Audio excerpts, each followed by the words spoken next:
Oh boy. Hello, Michter's my old friend. It's come to you, me. All right, I'm gonna stop singing. Hello and welcome to Mr. Randy's Wine and Spirits. I'm Mr. Randy. All my new viewers.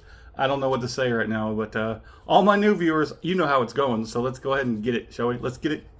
So today's full off the rip. See, we're already screwed.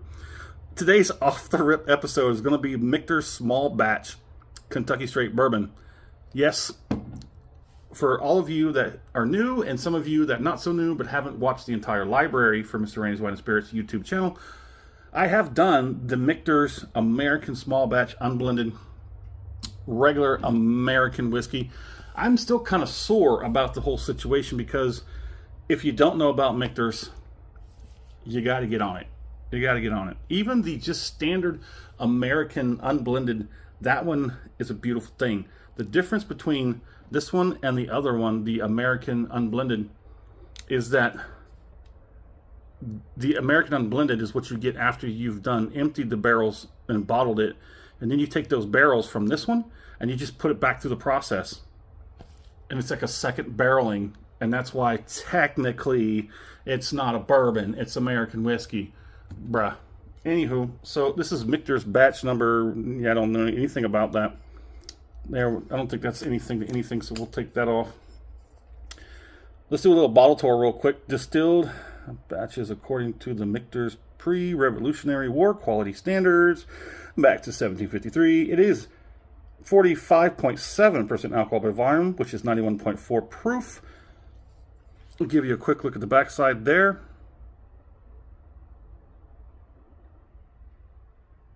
Bottled by Michter's Distillery. Now, let's go ahead and see how we can get this cracked. Okay, so it's just a hosset. Let's get the Hulk out here. Pop cork. Cork it. Wow. That was a little okay.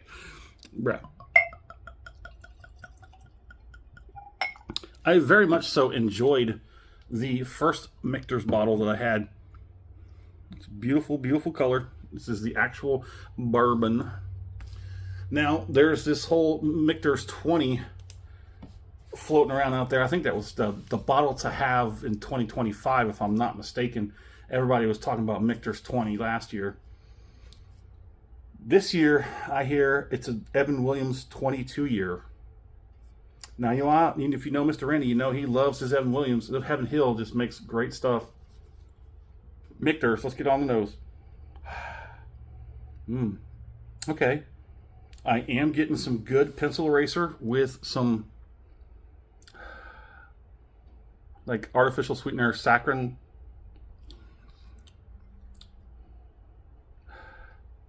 It does smell like a good bourbon. So Mr. Randy does a 3-part series in his reviews. Part 1, off the rip, get it home, crack it open, have my first pour, and share it with you because that's what we do. Part 2, full review time. We're going to drink it down halfway.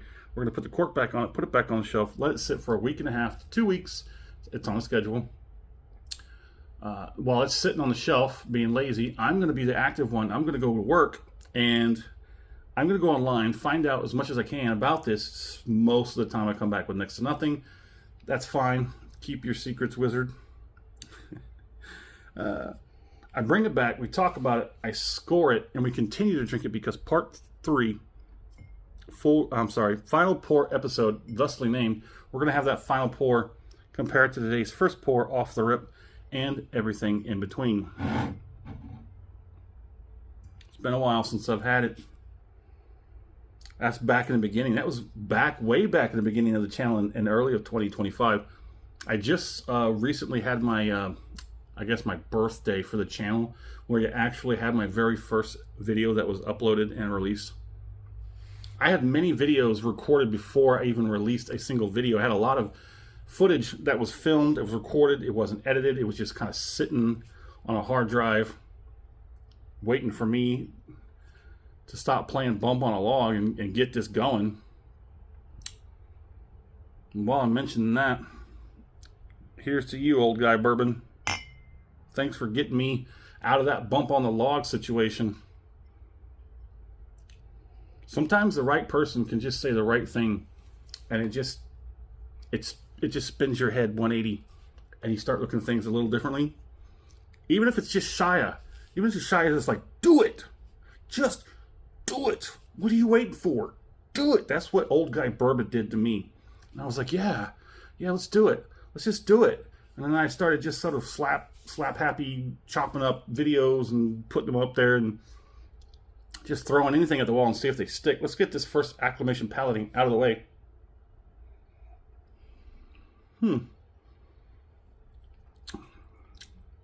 That, okay. That's, okay, yeah, that's 91. I'll give you a second look at that. 45.7, 91.4 proof. It's really soft. I wonder what the mash bill is on this. Nothing on the back. I try and keep in mind and be considerate of others because I am kind of a speed reader because I read a lot. That's why I try and I let it hang there for a minute for you. And I also have to put that in there that you can go ahead and pause that, rewind that, do whatever. It's soft. It's very soft. It's very easy going. It isn't even 92 proof. Interesting. I might have to go back and get, before I finish this bottle off, I might have to go back and get a bottle of the regular one to see how I can compare it, because yeah, this one is just once through the cycle, right? It's only barreled once, but the other one is barreled twice, which is why it technically strips it of the legal definition of a bourbon. I like double oaked. That Woodford Reserve double oaked, that smacks, slaps, whatever the kids are saying these days, you know? Let's go ahead and get the second one on and let's talk about it.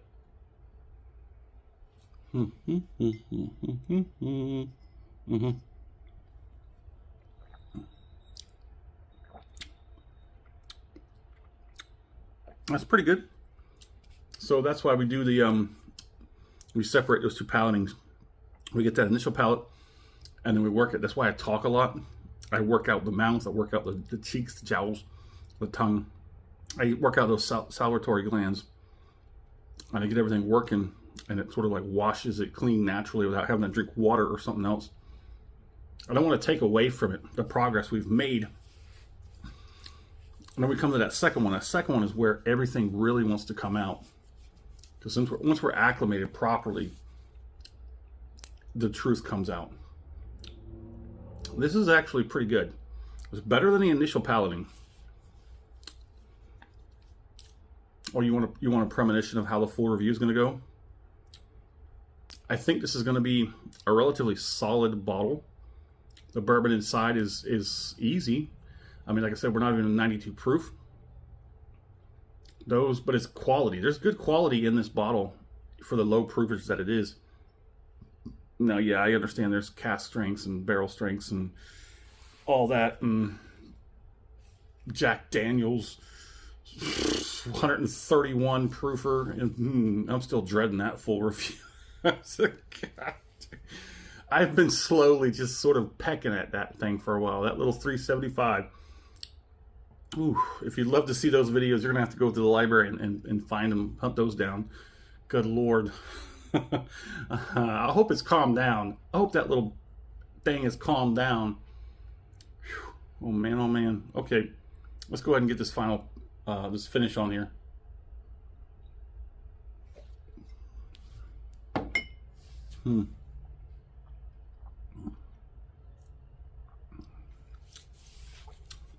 Okay, so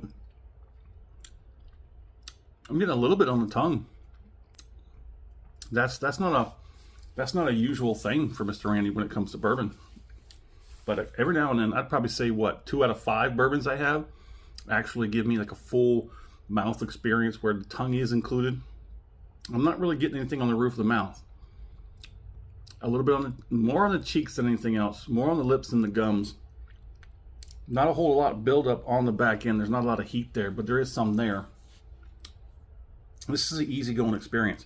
I do believe when we get down to the halfway point, it will be easier than this. probably go a lot faster on that second half of the bottle because now it's going to loosen up. It'll feel like that 91.4 proof will probably drop down to sub 90. It goes faster.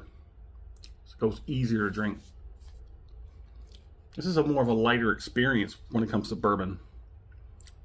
It's got good quality. I wouldn't ding it too much for the proofage point on that. So it's got good quality. Michter's is good quality stuff. For all my returning viewers, the channel is starting to, how should I say, I don't know how to say it. So what we're doing is we have our price ceiling point pinned at 80. That's been changed. We've upped that to $100 bottle. So now anywhere from $80 to $100 is where we're at. I've already purchased my first $80-something bottle. And I'm not going to tell you which one. You're going to have to watch the channel. The few videos before this one, few videos after this one. It may be somewhere in and around there. If you liked the video, go ahead and hit that thumbs up button. If you haven't subscribed to the channel, go ahead and subscribe while you're there. That way you just right around that pesky algorithm. They don't do me no favors. I do this for me, and I record it. So that way it may help somebody else decide what they think they need to know or would like to try next, and so on and so forth. I also appreciate your input. So in the comment section, I would love to know, where are you at? Where do you reside on this planet? What are you currently drinking as a libation? And if there's anything special going on in the world of libations around you, go ahead and hit me up with that as well. I'd also like to know if you've tried Michters. Let's talk about that as well. If you've had the first and second one, tell me, do you agree with me? Do you agree with me on all the stuff I just talked about in the video? Well, there it is. As always, thanks for stopping by here at Mr. Randy's Wine and Spirits. Have a good one.